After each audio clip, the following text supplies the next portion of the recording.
She was once a homeless girl with nothing but honesty. Now she stands inside a world of glass buildings, expensive suits, and dangerous secrets. But success has a price. Someone is watching her. Someone is angry. And someone knows the truth about the night her parents died. When the past begins to rise again, Tiana must decide.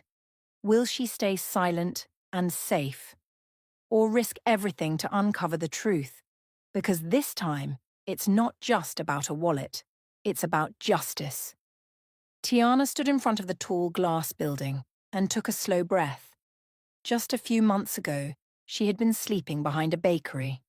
Now she had a job inside one of the biggest companies in the city. Every morning still felt unreal. She adjusted her simple but neat blouse and walked inside. The lobby was bright and cold. Workers in sharp suits moved quickly, holding laptops and phones. Some nodded at her politely, others looked away. Tiana was no longer invisible, and that made some people uncomfortable. When she reached her desk in the administrative department, she noticed two women whispering nearby. They stopped when she looked at them. She pretended not to care. Her phone buzzed.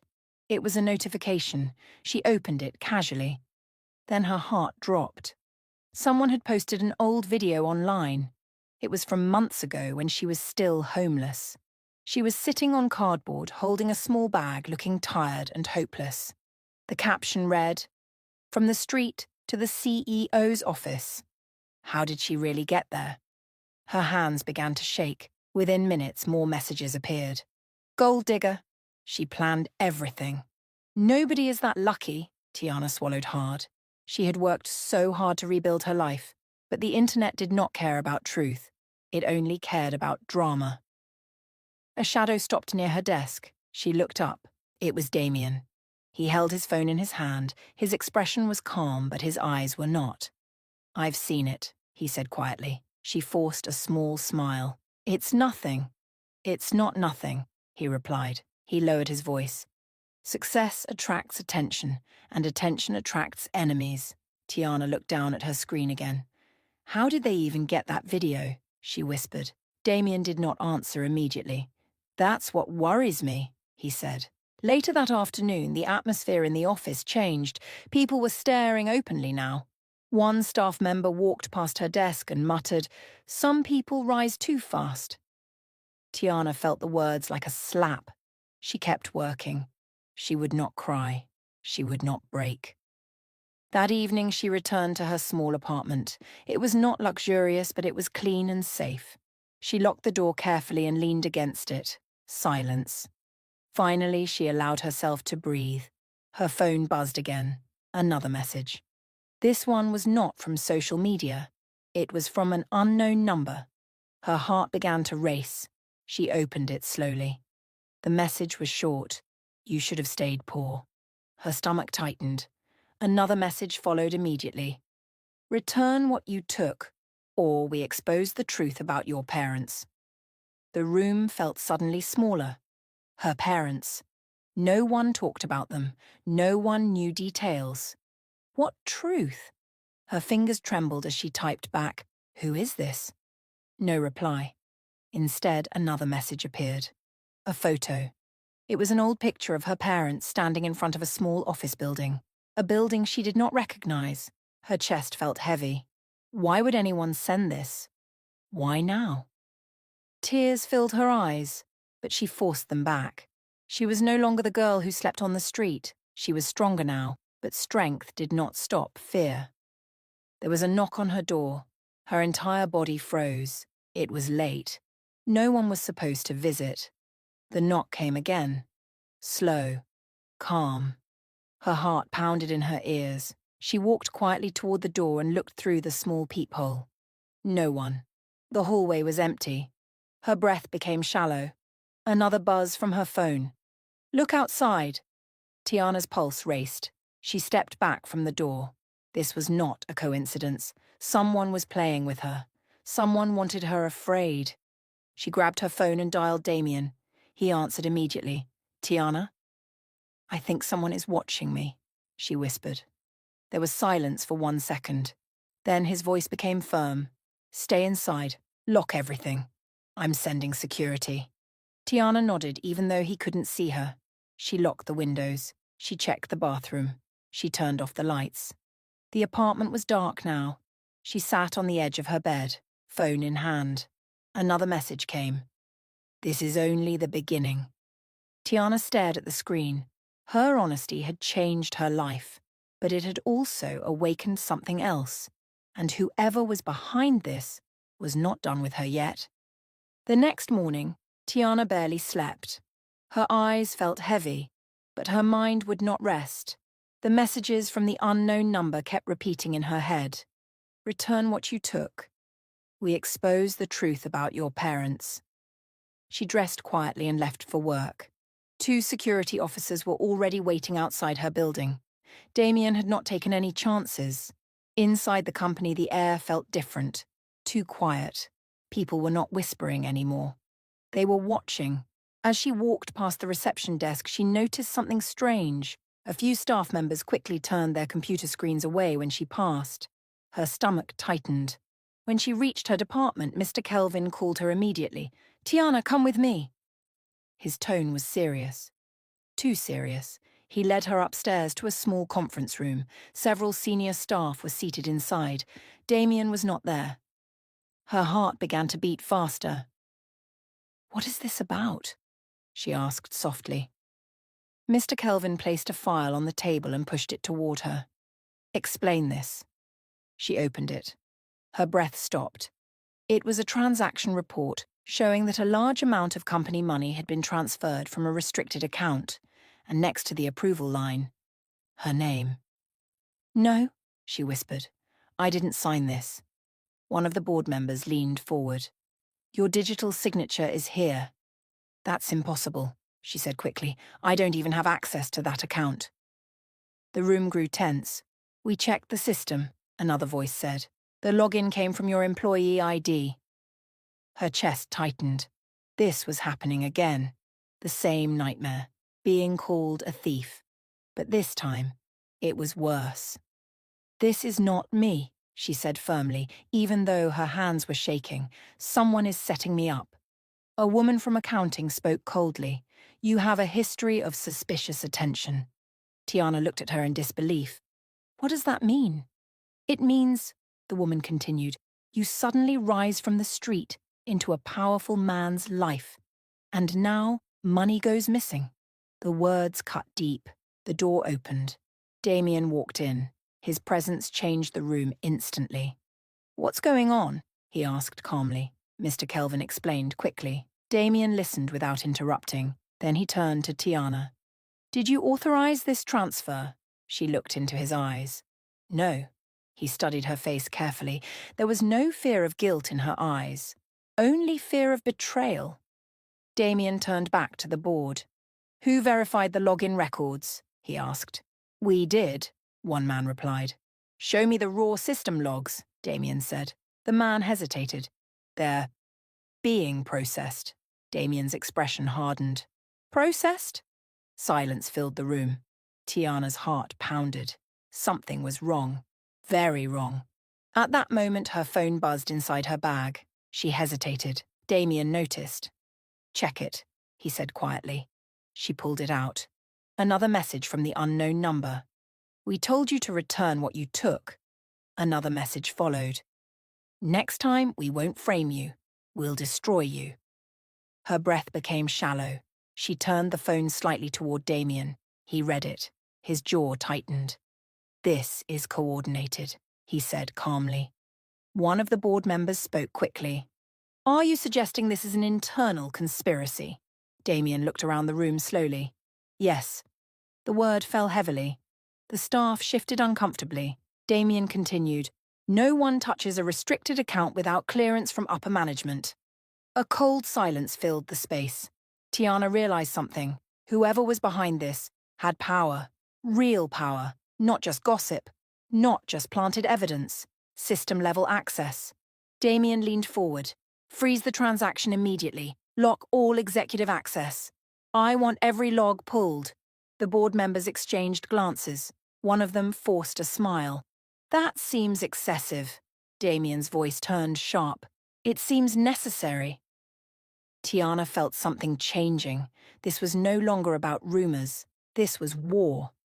As the meeting ended, Damien walked beside her quietly. "Don't panic," he said. "I'm not panicking," she replied softly. She was afraid, but she was not weak. He stopped walking. "They want you to break," he said. She looked up at him. "I won't." He studied her for a second. "Good." Her phone buzzed again. Another message.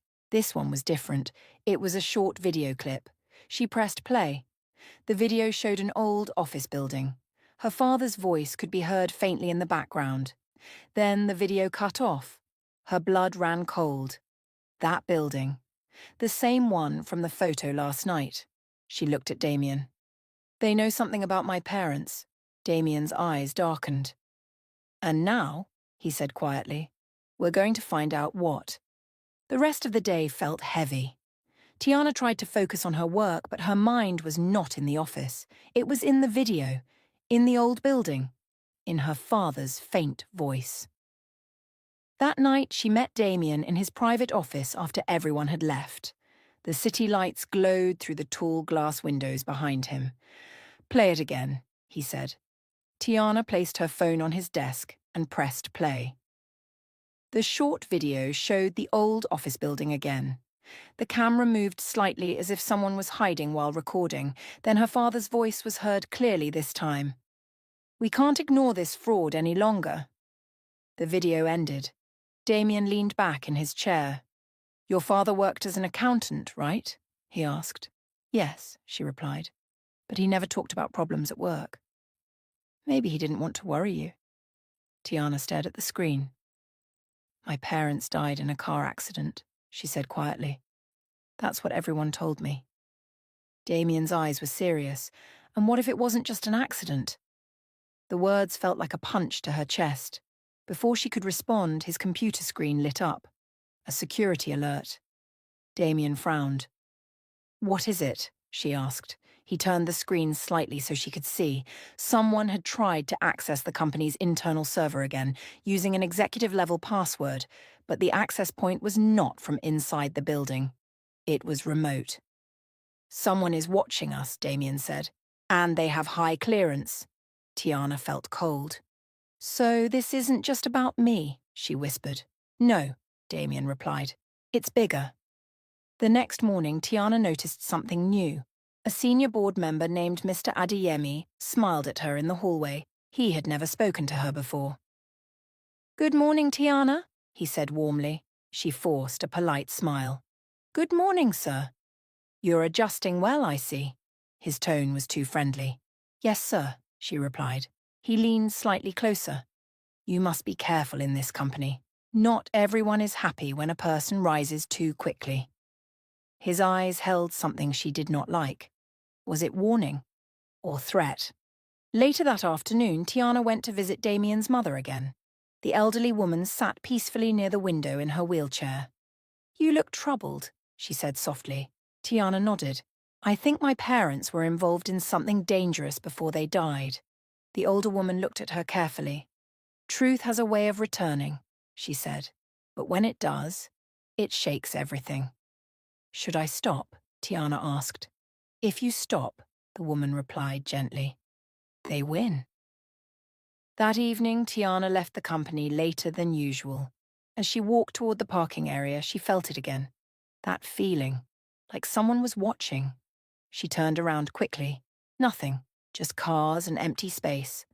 Her phone buzzed. Another message. "Meet me if you want the full truth." Below it was an address. An old neighborhood on the other side of the city. Her heart raced. She immediately called Damien. "I got another message," she said. "Send it to me," he replied. She forwarded it. Silence. Then his voice changed. "That address belongs to an abandoned property." "Should we ignore it?" she asked. Damien paused. "No." The next day they drove together to the location. The building looked old and forgotten. Dust covered the windows. The paint was peeling. Tiana's hands trembled as they stepped inside. A man sat on a broken chair in the corner. Older, thin, nervous. He looked at Tiana and froze. "You look like your father," he whispered. Her breath caught. "You knew him?" she asked. The man nodded slowly. "He found something he shouldn't have," the man said. He was about to report it. "Report what?" Damien asked firmly. The man opened his mouth. Then suddenly a loud crash echoed outside. The man's face turned pale. "They're here," he whispered. "Who?" Tiana asked urgently, but before he could answer, he ran toward the back door and disappeared. Damien rushed outside. Empty street. No one. When they turned back, the man was gone. Only one thing remained on the broken chair. A small flash drive. Tiana stared at it. Her hands shook as she picked it up. Whatever was inside that drive was the reason her parents never came home, and someone was desperate to keep it buried. Tiana held the small flash drive tightly in her hand as she and Damien rushed back to the car. "Do you think he will come back?" she asked. Damien shook his head. No. He was scared. Very scared. They drove straight to Damien's private office. He locked the door behind them. "Whatever is inside this," he said, looking at the flash drive, "someone didn't want us to see it." Tiana felt her heart pounding. "Open it." Damien inserted the flash drive into his computer. For a few seconds, nothing happened. Then a folder appeared. Inside were scanned documents, voice recordings, and spreadsheets. Damien opened the first document. It showed company payment records from years ago. Tiana stared at the company name at the top of the page. It was familiar. Very familiar. "It's one of your partner companies," she whispered. Damien's face grew serious. He opened another file. This one showed large amounts of money being transferred into private accounts. The names of the account holders were hidden, but one name stood out clearly. Her father's name, but not as a receiver. As the person who had flagged the transactions. "He discovered financial fraud," Damien said quietly. Tiana felt dizzy. So he wasn't involved. He was trying to expose it. Damien clicked on one of the voice recordings. A shaky male voice filled the room. "If anything happens to me, it means I was right. The board is hiding millions. I will not stay silent." Tiana froze. "That's my father's voice." Tears filled her eyes, but she didn't look away from the screen. "He knew he was in danger," she whispered. Damien stopped the recording. "This is bigger than I thought." Before they could speak again, Damien's office phone rang. He answered. "Yes." His expression changed immediately. "What do you mean it's missing?" He stood up. "Lock down the archive room. No one enters." He ended the call. "What happened?" Tiana asked. "The company archive room was broken into," he said. "Old financial files are gone." Tiana's blood ran cold. "They know we have something." Damien nodded. "They're cleaning their tracks." Suddenly, the lights flickered. For a moment, the office went dark. Tiana's breath caught. When the lights came back on, Damien walked quickly to the window. Across the street, a black car was parked. The engine started. The car drove away slowly. "They're watching," Damien said quietly. Later that evening, Tiana returned to her apartment with extra security outside. She sat alone on her bed, staring at her phone. Her parents were not careless, they were brave, but bravery had cost them everything. Her phone buzzed again. Another unknown number. Her chest tightened as she opened it. "You should have stayed out of it," a second message followed. "Next time, someone you love will pay the price." Her hands trembled. They weren't just threatening her anymore. They were threatening Damien, his mother, anyone close to her. The next morning, the tension inside the company was clear. Staff moved quietly. Board members whispered behind closed doors. When Tiana walked past Mr. Adeyemi again, he gave her a calm smile. "Trouble seems to follow you," he said softly. She stopped walking. "Or maybe trouble was already here," she replied. For a moment, his smile faded. Later that afternoon, Damien called an emergency meeting with the board. Tiana was not allowed inside, but she waited outside the conference room. Voices rose inside. Arguments. Accusations. After almost an hour, the doors opened. Board members walked out one by one. Some looked angry. Some looked afraid. Damien stepped out last. His face was calm, but his eyes were cold. "They tried to suspend me," he said quietly. Tiana stared at him. "For what?" "For damaging the company's image." She understood immediately. They wanted him out of the way. "If you're gone," she said slowly, "they can destroy everything." Damien nodded.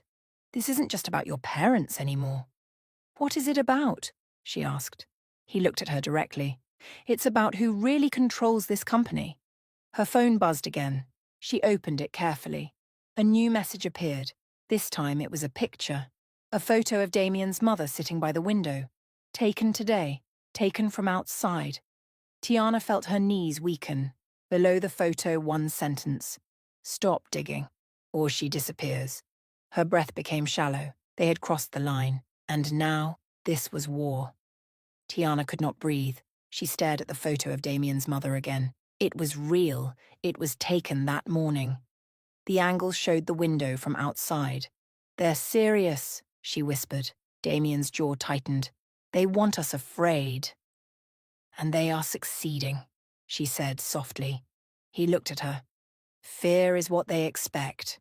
We give them something else." That night, security around Damien's house was doubled.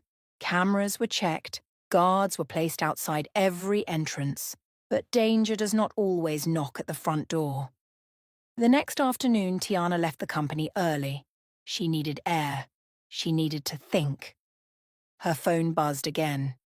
"If you want this to end, come alone." Below the message was another address. An empty warehouse near the industrial area.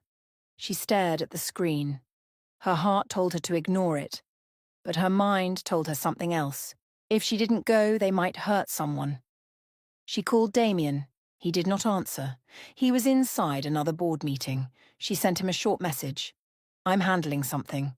I'll call you soon." Then she did something brave, or maybe foolish. She went. The warehouse looked abandoned. Broken windows, rusted metal doors. Silence. She stepped inside slowly. "Hello," she called out. Her voice echoed. The door slammed shut behind her. Her heart jumped. Two men stepped out from the shadows. They wore caps and dark clothes. Their faces were not clear. One of them spoke. "You should have listened." "What do you want?" she asked, trying to keep her voice steady. The second man walked closer and held up a folder.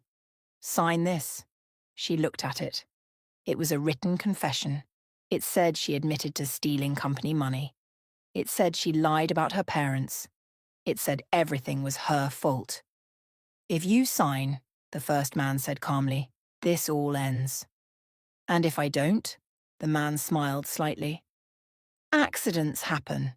Her hands trembled. They were trying to erase her. Erase her parents. Erase the truth. "I won't sign," she said. The second man stepped closer. "You think the billionaire can protect you?" She did not answer. Because in that moment, she heard something outside. Car doors. Footsteps. The warehouse door suddenly burst open. Damien walked in. Security officers behind him. The two men panicked. One tried to run. Security grabbed him. The other dropped the folder and tried to escape through the back door. But more guards were waiting outside. Within seconds, both men were on the ground. Tiana's legs gave way slightly and Damien rushed to her. "Are you hurt?" he asked. She shook her head. "I'm fine." But she was not fine. She was shaking. He looked at the men. "Who sent you?" he demanded. They stayed silent. Damien bent down and removed one man's cap. Something caught his eye. A company badge. Executive level. Tiana saw it too. Her heart stopped. "That means," she whispered. Damien stood up slowly. "This is coming from inside." The police arrived shortly after. The men were taken away. But, before they were put into the police car, one of them turned toward Tiana. His eyes were not angry. They were afraid. "You don't understand," he muttered. "It's bigger than you think." "Who?" Damien demanded. The man looked at him carefully. Then he said one name. "Mr. Adeyemi." Tiana felt the world spin. The same man who smiled politely. The same man who warned her about rising too fast. The same man who sat quietly in board meetings. Damien's expression changed completely, cold, controlled, dangerous. He turned to Tiana. "It's time we stop reacting," he said. "It's time we attack." Tiana nodded slowly. Her fear was still there, but something else was stronger now. Anger. They tried to silence her parents. They tried to frame her. They tried to make her sign a lie. No more. As they drove back to the company, her phone buzzed again. Another unknown number. She opened it. "You think you won?" A second message appeared. "The board meeting tomorrow will change everything." She looked at Damien. He was already reading the message over her shoulder. He gave a small nod. "Good," he said quietly. "Let them bring it." The next morning, the company felt like a battlefield. No one smiled. No one greeted anyone. Staff walked quickly, avoiding eye contact. News about the warehouse arrest had already spread. Tiana walked beside Damien toward the executive floor. "Are you ready?" he asked her quietly. She nodded. She was afraid, but she was also tired of running. Inside the boardroom, the long glass table reflected the tension in the air. Mr. Adeyemi was already seated. His face was calm. Too calm. Other board members sat around him, whispering. Damien entered confidently. Tiana followed behind him, even though she was not officially invited. Mr. Adeyemi looked up. "This meeting is private," he said smoothly. Damien did not sit. "Not today." Silence filled the room. Mr. Adeyemi folded his hands. "We have serious matters to discuss. Your recent actions have embarrassed this company." "Is that so?" Damien replied calmly. "You accuse a senior board member without proof. You involve police. You create chaos." Tiana stepped forward. "Your men tried to force me to sign a false confession." Mr. Adeyemi did not look at her. "You have no evidence that connects me to those men." Damien smiled slightly. "Actually," he said, "we do." He pressed a button on the remote in his hand. The large screen at the front of the boardroom lit up. Security footage appeared. It showed Mr. Adeyemi meeting one of the arrested men 2 days earlier in a private parking area. The date and time were clear. Murmurs filled the room. Mr. Adeyemi's expression changed for the first time. "That proves nothing," he said quickly. Damien pressed another button. An audio recording played. It was the same man's voice from the warehouse. "If she doesn't sign, threaten the old woman. That will break her." The room went silent. Some board members looked shocked, others looked away. Mr. Adeyemi stood up. "This is illegal," he shouted. "You recorded private conversations." "You tried to destroy lives," Damien replied coldly. "That is far worse." Mr. Adeyemi's face turned red. "You think exposing me will save you," he said bitterly. "This company runs on secrets." Tiana stared at him. "You killed my parents' future," she said softly. "And you tried to kill mine." He laughed lightly. "Your father was a fool. He should have stayed quiet." The words hit her like a slap. Damien's fists tightened, but he remained calm. "You just confessed," he said. At that exact moment, the boardroom doors opened. Police officers stepped inside. Mr. Adeyemi's confidence finally cracked. "You can't do this," he said as officers approached him. One officer placed handcuffs on his wrists. "You are under investigation for fraud, conspiracy, and attempted coercion." Board members watched in silence as he was escorted out, but before leaving he turned toward Damien. "You think this ends with me?" he said quietly. "You don't know who else is involved." The door closed behind him. The room felt heavy. Damien looked at the remaining board members. "Anyone else want to confess?" he asked calmly. No one spoke. Tiana's heart was still racing. It felt like victory, but something was not right. Her phone buzzed. Another unknown message. She opened it slowly. "You removed one piece, the game continues." Her blood ran cold. She showed Damien. He read it carefully. "This isn't over," she whispered. He nodded. "No, it's not." Later that evening, Tiana sat alone on the company balcony, looking at the city lights. She thought about her father's voice, about the flash drive, about Mr. Adeyemi's words. You don't know who else is involved. Someone bigger was still hiding, someone who had power even beyond the board. Her phone buzzed again. A final message. Meet me if you want the final truth about your parents. Attached was a photo, a familiar old building, the same one from the flash drive. Her heart began to pound. Damien stepped onto the balcony behind her. She turned slowly and showed him the phone. He looked at the building carefully. This, he said quietly, is where everything began. Tiana swallowed hard. And maybe, she said softly, where it ends. The old building stood in silence, broken windows, cracked walls, faded paint. It looked forgotten by the world. But for Tiana, it felt alive. This is where my father worked, she asked quietly. Damien nodded. Yes, before the company moved to its new headquarters. 2 security cars were parked behind them. Damien refused to take risks this time. Whoever sent that message wants us here, he said. Tiana stared at the entrance. Then let's stop hiding. They walked inside together. Dust filled the air. Old desks were covered in white sheets. Papers were scattered across the floor. The building felt like a memory frozen in time. Her phone buzzed again. 2nd floor, old conference room. Damien read the message. Stay close, he said. They climbed the stairs slowly. When they reached the 2nd floor, a single light was on inside the conference room. The door was slightly open. Damien pushed it gently. Inside, a man stood by the window. Tiana froze. She recognized him. Mr. Kelvin, the quiet operations manager, the man who always looked nervous. You, she whispered. He turned slowly. His eyes were tired. I never wanted this, he said. Damien stepped forward. Then explain. Mr. Kelvin swallowed. Your father discovered everything, he said, looking at Tiana. The fraud, the secret accounts, the board members involved. Tiana's heart pounded. But Mr. Adeyemi was arrested, she said. Yes, Mr. Kelvin replied, but he was not the head. Silence filled the room. Then who is? Damien demanded. Mr. Kelvin looked at him carefully. You, he said. The word hit like a bomb. Damien's expression hardened. What are you talking about?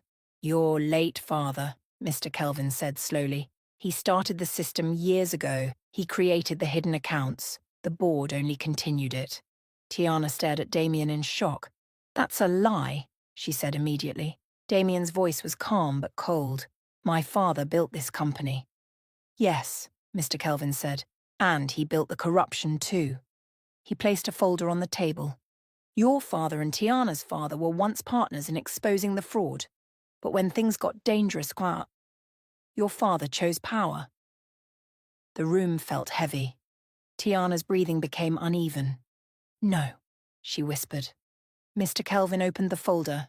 Inside were old contracts, signed documents, bank transfers. One signature was clear, Damien's father. And when Tiana's father refused to stay silent, Mr. Kelvin continued, an accident happened. The words echoed. An accident happened. Tiana's legs felt weak. You're lying, she said. I wish I was, he replied quietly. Damien stared at the documents. His face showed no emotion. Why are you telling us this now? He asked. Mr. Kelvin's voice shook. Because I'm tired of carrying guilt, and because the board planned to blame everything on Tiana's father forever. Tiana felt tears burn her eyes. So my parents were not criminals, she whispered. No, he said. They were brave. Suddenly, footsteps echoed behind them. Police officers entered the room. Damien had secretly informed them before arriving. Mr. Kelvin did not resist. I deserve this, he said softly. As the officers placed handcuffs on him, he looked at Damien. Your father is gone, but the system he built remains. Decide what kind of leader you want to be. After he was taken away, silence filled the old conference room. Tiana looked at Damien. He looked different, not angry, not shocked. just thoughtful. My father made mistakes, Damien said quietly, but I will not repeat them. Tiana nodded slowly. The truth hurt, but it also freed her. My parents tried to stop corruption, she said. They didn't die in shame. No, Damien replied. They died with integrity. Outside, the sky was dark, but for the first time Tiana felt light. The lies were exposed, the corruption was uncovered, and the past no longer controlled her. As they walked toward the exit, her phone buzzed one last time. An unknown message. You found the truth. Now build something better. No threats, no fear, just silence. Tiana looked up at the night sky. Her story did not begin with a wallet. It began with honesty, and it would end the same way. The old building was finally quiet. Police lights flashed outside as officers finished their work. Mr. Kelvin had been taken away. The hidden files were secured. The truth was no longer buried. Tiana stood near the doorway and looked back at the empty conference room one last time. This is where my parents fought, she said softly. Damien stood beside her. And this is where their names are cleared. The night air felt different now. Not heavy, not threatening, free. The next morning, news spread across the city. Headlines filled social media and television screens. Major corporate fraud exposed, board members arrested, new leadership promises transparency. But the most important headline for Tiana was simple. Accountant cleared after years of false blame. Her father's name was finally restored. Her mother's name was no longer tied to shame. Tiana sat in her small apartment holding the newspaper. Tears ran down her face, but this time they were not from fear. They were from relief. Her phone rang. It was Damien. Are you ready? He asked. For what? For the announcement. Later that afternoon, the company's large conference hall was filled with staff, reporters, and cameras. Tiana stood quietly at the side of the stage. Damien stepped forward to speak. His voice was calm and steady. My father built this company, he began, but mistakes were made. And those mistakes hurt innocent people. The room was silent. Today, we begin again. No hidden accounts, no secret systems, no corruption. Applause filled the hall. Then Damien did something unexpected. He turned toward Tiana and held out his hand. She hesitated for a second, then walked onto the stage. This young woman, he continued, once returned my lost wallet when she had nothing. Her honesty saved more than money. It saved this company. The crowd clapped louder. Tiana felt nervous but strong. Damien continued, in honor of her parents, we are creating a scholarship foundation for young accountants who believe in integrity. Tiana's breath caught. A foundation in her parents' name. The audience stood in applause. Later that evening, Tiana visited her parents' grave for the first time in years. The sky was soft and golden. She knelt down and placed flowers carefully. It's over, she whispered. I didn't let them erase you. A gentle breeze moved through the trees. For the first time since they died, she did not feel anger, only peace. Footsteps approached quietly. Damien stood a few steps behind her. They would be proud of you, he said softly. She stood up slowly. I used to think my life changed because of a wallet, she said. But it changed because I chose honesty. Damien smiled slightly. And you kept choosing it. They walked away from the cemetery together. The city lights began to shine as night fell. Tiana looked at the skyline. She was no longer the homeless girl sitting on cardboard. She was no longer the girl being framed. She was no longer afraid of the past. She was a woman who survived, a woman who fought, a woman who stood in truth. Her phone buzzed softly. This time, it was not a threat. It was a message from the foundation team. First scholarship applications received. She smiled. A new chapter was beginning. Not one built on fear, not one built on secrets, but one built on honesty. And this time, no one could take that away from her.